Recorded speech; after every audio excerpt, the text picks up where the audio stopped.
નમસ્કાર મિત્રો, વિડીયોમાં તમારું સ્વાગત છે। જી હા મિત્રો, અત્યારે હાલના મોટા અને મહત્વના સમાચાર સામે આવી રહ્યા છે। તો મિત્રો, સમાચારમાં વાત કરીએ તો ખેડા જિલ્લાના સિજવાડા ગામમાં એક ખુશીનો પ્રસંગ અચાનક ચિંતામાં ફેરવાઈ ગયો હતો। ગામમાં આયોજિત એક લગ્ન પ્રસંગમાં ભોજન લીધા બાદ મહેમાનો અને ગ્રામજનોની તબિયત એકાએક બગડવા લાગી હતી। રાત્રિના ભોજન સમારંભમાં બાદ લોકોને ઉલટી, ઝાડા અને પેટમાં દુખાવાની ફરિયાદ શરૂ થઈ હતી। જોતજોતામાં બીમાર લોકોની સંખ્યા વધતા જતા સમગ્ર પંથકમાં દોડધામ મચી ગઈ હતી। તો સ્થાનિક સૂત્રો અને ચર્ચાઓ મુજબ લગ્નના મેનુમાં પીરસવામાં આવેલી મીઠાઈ અને આઈસ્ક્રીમ ખાધા બાદ લોકોની હાલત બગડી હોવાનું અનુમાન છે। અંદાજિત 200 થી 250 લોકોને ફૂડ પોઈઝનની અસર થઈ હતી। એકી સાથે આટલી મોટી સંખ્યામાં દર્દીઓ સામે આવતા ગામના તમામ ખાનગી ક્લિનિકો અને દર્દીઓના ઉભરાઈ ગયા હતા। પરિસ્થિતિ એટલી ગંભીર હતી કે ડોક્ટરો અને મેડિકલ સ્ટાફ પણ ટૂંકો પડ્યો હતો। આ ઘટનાથી 4 થી 5 વ્યક્તિઓની હાલત વધુ ગંભીર જણાતા તેમને તાત્કાલિક વધુ સારવાર માટે તારાપુર ખાતેની હોસ્પિટલ રેફર કરવામાં આવ્યા હતા। સદનસીબે સમયસર સારવાર મળવાના કારણે કોઈ જાનહાનિના સમાચાર નથી।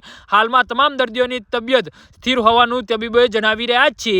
જી હા મિત્રો, તો આના વિશે તમારું શું કહેવું છે તો નીચે અમારી કમેન્ટ બોક્સમાં જરૂરથી જણાવજો અને અમારી યુટ્યુબ ચેનલને સબસ્ક્રાઇબ કરવાની ભૂલતા નહીં। ધન્યવાદ।